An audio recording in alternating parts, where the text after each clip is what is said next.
Okay, quick update on the bulldozer. As you can see, I've got a new pipe on there now. I cut the old pipe off because it was headed right directly into the controls.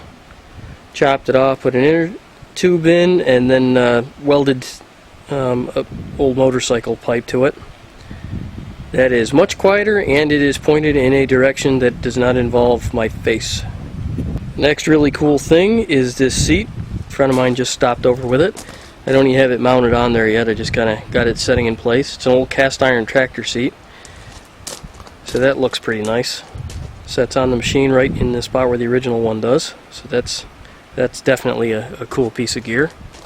But the only thing I need to do now is I'm going to move the fuel tank, because even though I have space, it's not quite enough space.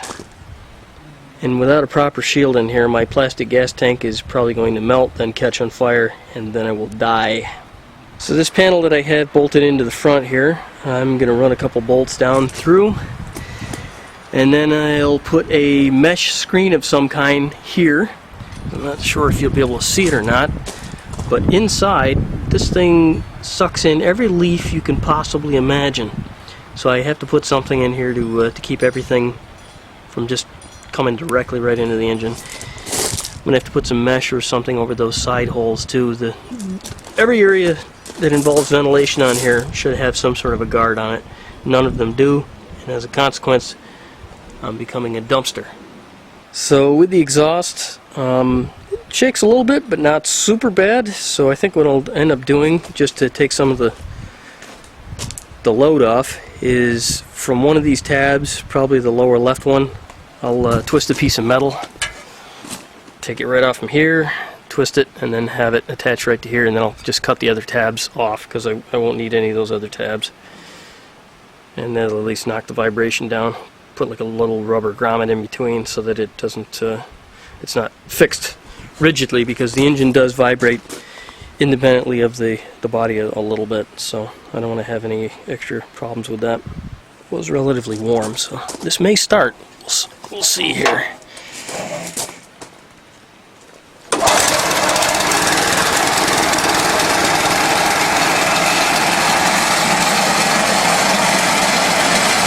Boys don't like it.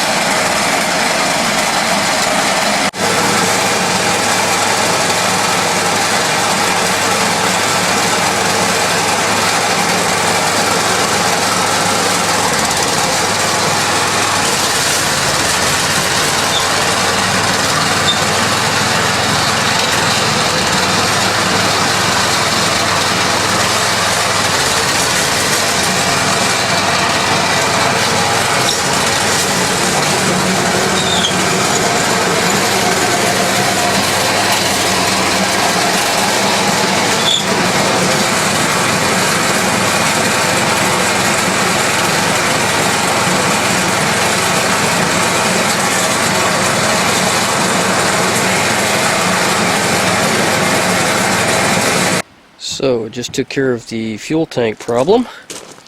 Simply removed the fuel tank, plumbed in a new line, sent that new line through to the back. New line goes here, connects right into the side of the tank, and it works. And the one last thing I need to do on the tank, I've got a piece of tubing holding that up right now. What I want to do is I'm going to make this little bracket here. I'm going to end up running these through. These are shouldered bolts.